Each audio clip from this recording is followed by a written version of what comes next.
Hi friends, this is Bani and welcome to my channel. বন্ধুরা, আজকে আমি তোমাদের জন্য একটা দারুণ টপিক নিয়ে এসেছি। আজকে আমরা দেখব কিছু রিলেটিভ ক্লজ। রিলেটিভ ক্লজের মধ্যে আজকে আমরা হু, হোম, which আর দ্যাট এর ব্যবহার দেখব। এগুলোকে আমরা সেন্টেন্সে ঠিক কিভাবে ব্যবহার করতে পারি। দুটো ইন্ডিভিজুয়াল সেন্টেন্সকে এই রিলেটিভ ক্লজগুলো দিয়ে কি করে মার্চ করা যায় আজকে আমরা সেটা শিখব। দেখো, ইংরেজি বলার ক্ষেত্রে বা লেখার ক্ষেত্রে দুটো ক্ষেত্রেই আমাদের এগুলোর সঠিক ব্যবহার জানা খুব দরকার। এগুলোকে সেন্টেন্সে কি করে ব্যবহার করতে হয় সেটা আমাদের শেখা দরকার। তো তোমরা বুঝতে পারছো আজকের ভিডিওটা কতটা ইম্পর্টেন্ট। তোমরা কোথাও যাবে না, আমার সাথে ভিডিওটা একদম শেষ পর্যন্ত থাকবে। যারা চ্যানেলে নতুন অর্থাৎ প্রথম আমার ভিডিও দেখছো তারা প্লিজ চ্যানেলটাকে সাবস্ক্রাইব করে নিও, তাহলে যখনই আমি ভিডিও আপলোড করব তোমরা নোটিফিকেশন পেয়ে যাবে। তো আর দেরি না করে চলো শুরু করা যাক আজকের ভিডিও। সবার আগে আমাদের জানা দরকার সেন্টেন্সের রিলেটিভ ক্লজের কি কাজ। দেখো, রিলেটিভ ক্লজ নাউনের ব্যাপারে বেশি ইনফরমেশন দেয়, অর্থাৎ মোর ইনফরমেশন প্রোভাইড করে। তাছাড়া দুটো ইন্ডিভিজুয়াল সেন্টেন্সকে মার্জ করতে আমরা এই ক্লজগুলোর ব্যবহার করে থাকি, এই রিলেটিভ ক্লজগুলোর ব্যবহার করে থাকি। সবার আগে আমরা দেখব হু এর ব্যবহার। দেখো, হুকে পিপলের ক্ষেত্রে অর্থাৎ মানুষ বা হিউম্যান বিং এর ক্ষেত্রে আমরা ব্যবহার করে থাকি। দুটো ইন্ডিভিজুয়াল সেন্টেন্সকে আমরা হু দিয়ে কি করে মার্চ করতে পারি সেটা আজকে আমরা দেখব। এই সেন্টেন্সটা দেখো, শি হায়ার্ড আ টিচার। তিনি একজন শিক্ষককে নিয়োগ করেছিলেন। পরের সেন্টেন্সটা দেখো, হি টিচার্স ম্যাথমেটিক্স, যার অর্থ হলো তিনি গণিত পড়ান। এবার এই দুটো সেন্টেন্সকে যদি আমরা মার্চ করি হু দিয়ে, তাহলে সেন্টেন্সটা কি হবে? She hired a teacher who teachers mathematics, অর্থাৎ তিনি যে শিক্ষককে নিয়োগ করেছিলেন তিনি গণিত পড়ান। তো তোমরা বুঝতে পারছো দুটো ইন্ডিভিজুয়াল সেন্টেন্সকে আমরা একটা সেন্টেন্সে কি করে মার্চ করছি হু দিয়ে। আরো এক্সাম্পল দেখো, the girl স্যাং a beautiful song. মেয়েটি একটা সুন্দর গান করেছিল। শি ইজ মাই ফ্রেন্ড, সে আমার বান্ধবী। এবার আমরা এই দুটো সেন্টেন্সকে মার্চ করব, দুটো সেন্টেন্সকে এক করব। সেন্টেন্সটা কি হবে? The girl who স্যাং a beautiful song is my friend, অর্থাৎ যে মেয়েটা একটা সুন্দর গান গেয়েছিল বা সুন্দর গান করেছিল সে আমার বান্ধবী। আর একটা এক্সাম্পল দেখো, the teacher gave a lecture on history, অর্থাৎ শিক্ষক ইতিহাসের উপরে একটা বক্তৃতা দিয়েছিলেন। হি ইজ ভেরি পপুলার, তিনি খুব জনপ্রিয়। এবার আমরা এই দুটো সেন্টেন্সকে হু দিয়ে মার্চ করলে সেন্টেন্সটা কি হবে? The teacher who gave a lecture on history is very popular, অর্থাৎ যে শিক্ষক ইতিহাসের ওপর বক্তৃতা দিয়েছিলেন তিনি খুব জনপ্রিয়। আর একটা এক্সাম্পল দেখো, the woman called the police, অর্থাৎ মহিলাটি পুলিশ ডেকেছিলেন।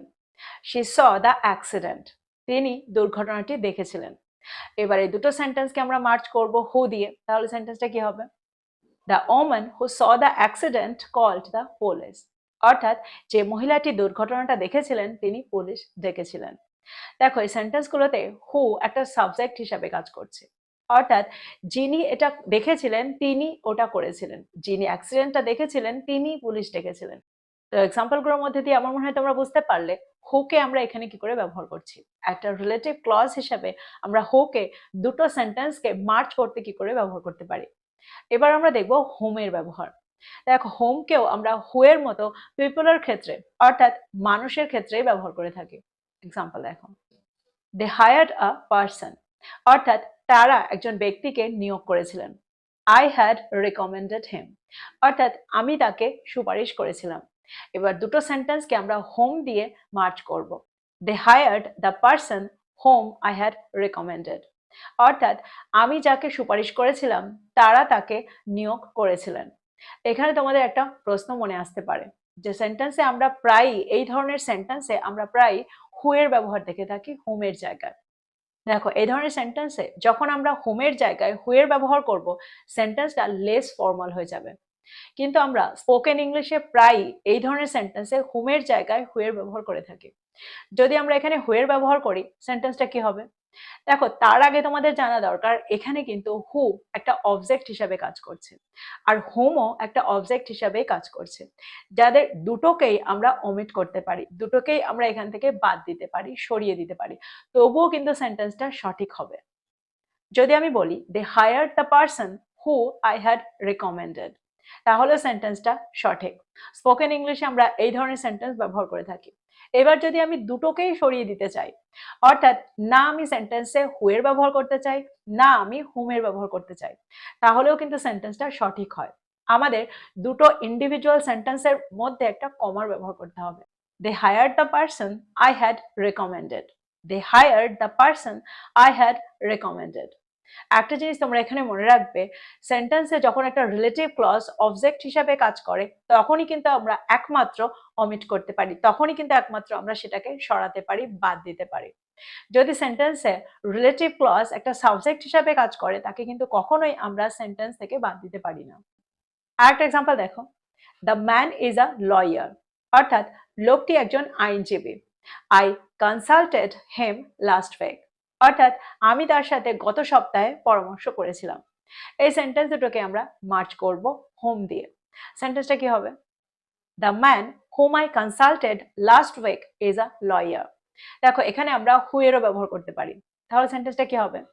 The man who I consulted is a lawyer, যার অর্থ হলো আমি গত সপ্তাহে যার সাথে পরামর্শ করেছিলাম তিনি একজন আইনজীবী।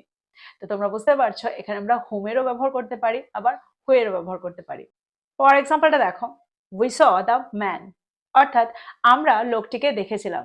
The police were searching for him, অর্থাৎ পুলিশ তাকে খুঁজছিল।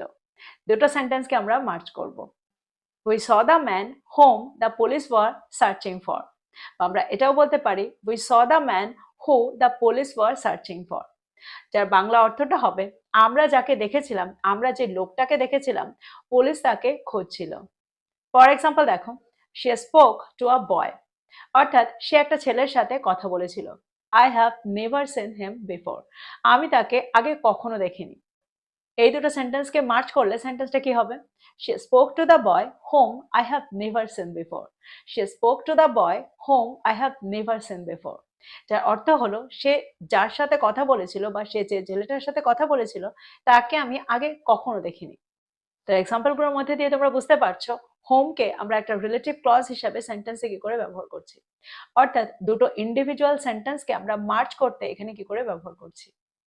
এবার আমরা দেখব হুইচের ব্যবহার। দেখো হুইচের অর্থ হলো যেটা। হুইচকে একমাত্র আমরা সেন্টেন্সে এনিমাল আর থিংস এর ক্ষেত্রে ব্যবহার করতে পারি, অর্থাৎ পশু পাখি আর জিনিসপত্রের ক্ষেত্রেই ব্যবহার করে থাকি, কখনোই আমরা পিপল অর্থাৎ মানুষের ক্ষেত্রে ব্যবহার করতে পারি না। এক্সাম্পল দেখো, দ্য ট্রেন ওয়াজ লেট, অর্থাৎ ট্রেনটা দেরি করেছিল। ইট অ্যানয়েড দ্য প্যাসেঞ্জার্স, অর্থাৎ এটা যাত্রীদের বিরক্ত করে দিয়েছিল। এই দুটো সেন্টেন্সকে যদি আমরা হুইচ দিয়ে মার্চ করি তাহলে সেন্টেন্সটা কি হবে?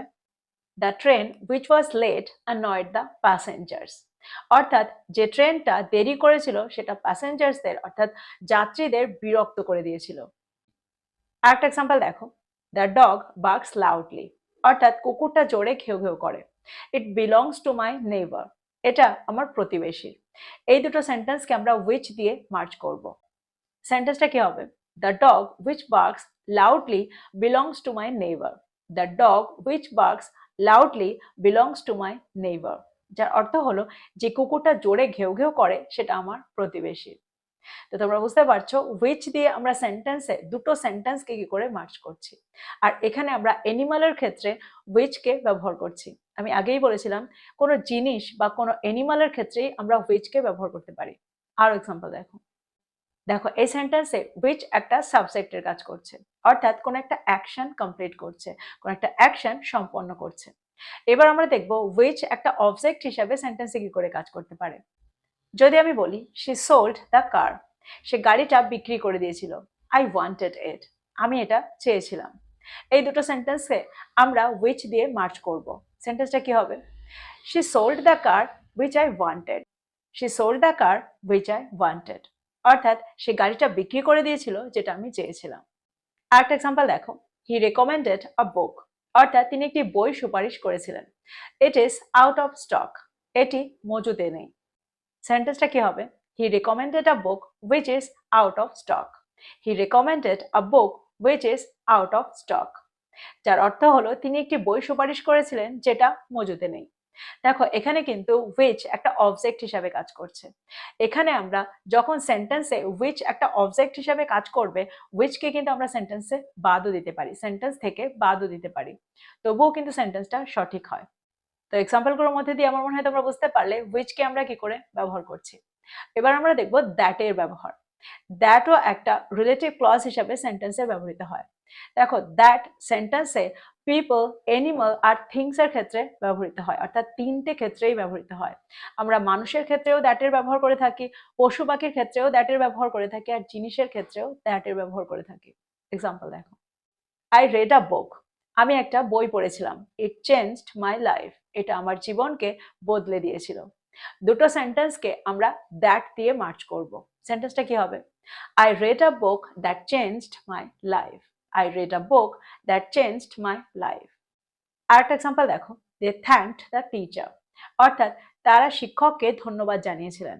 I recommended her, আমি তাকে সুপারিশ করেছিলাম। এই দুটো সেন্টেন্সকে যদি আমরা মার্চ করি, সেন্টেন্সটা কি হবে? They thanked the teacher that I recommended. They thanked the teacher that I recommended. অর্থাৎ আমি যে শিক্ষককে সুপারিশ করেছিলাম তারা তাকে ধন্যবাদ জানিয়েছিল। তো তোমরা বুঝতে পারছো আমরা কিন্তু মানুষের ক্ষেত্রেও দ্যাট এর ব্যবহার করতে পারি। দেখো এই দুটো সেন্টেন্সে দ্যাট একটা অবজেক্ট হিসাবে কাজ করছে। এবার আমরা দেখব সেন্টেন্সে দ্যাট একটা সাবজেক্ট হিসাবে কি করে কাজ করে। যদি আমি বলি আই স আ ডগ, আমি একটা কুকুরকে দেখেছিলাম। ইট বার্কড অ্যাট মি, এটা আমার উপরে ঘেউ ঘেউ করেছিল। এই দুটো সেন্টেন্সকে যদি আমরা মার্চ করি দ্যাট দিয়ে, তাহলে সেন্টেন্সটা কি হবে? I saw a dog that barked at me. I saw a dog that barked at me. আরেকটা এক্সাম্পল দেখো, we invited the guest. আমরা অতিথিকে আমন্ত্রণ জানিয়েছিলাম। He gave a great speech. তিনি একটি দুর্দান্ত বক্তৃতা দিয়েছিলেন। দুটো সেন্টেন্সকে আমরা মার্চ করব। We invited the guest that gave a great speech. We invited the guest that gave a great speech. তো তোমরা বুঝতে পারছো আমরা দুটো সেন্টেন্সকে কিভাবে মার্চ করলাম দ্যাট দিয়ে। এই সেন্টেন্সটার অর্থ হলো আমরা যে অতিথিকে আমন্ত্রণ জানিয়েছিলাম তিনি একটি দুর্দান্ত বক্তৃতা দিয়েছিলেন। তো এক্সাম্পলগুলোর মধ্যে দিয়ে আমার মনে হয় তোমরা বুঝতে পারলে দ্যাটকে আমরা এখানে কি করে ব্যবহার করছি। তো এই ছিল চারটে রিলেটিভ ক্লজ। এই চারটে রিলেটিভ ক্লজের ব্যবহার আমার মনে হয় তোমরা বুঝতে পেরেছো। প্রত্যেকটা ব্যবহারকে আরো একবার দেখো, সেন্টেন্সে আমরা ঠিক কিভাবে ব্যবহার করছি। বুঝতে না পারলে আমাকে কমেন্ট করে জানাও, তাহলে আমি আরো একটা ভিডিও তৈরি করব যেখানে আমি আরো ভালোভাবে তোমাদেরকে বোঝানোর চেষ্টা করব। এর পরের ক্লজগুলো আমি পরের ভিডিওটাতে তোমাদেরকে বোঝাবো, অর্থাৎ অন্য ভিডিওটাতে আমি পরের ক্লজগুলোকে এক্সপ্লেন করব। তো এই ছিল আজকের ভিডিও, এই ছিল আজকের টপিক। ভিডিওটা ভালো লাগলে লাইক করতে ভুলে যেও না, বন্ধুদেরকে শেয়ার করো যারা ইংরেজি শিখছে। So this is all about today. I will be back with another video. Till then, take care. Thank you for watching this video. Bye bye.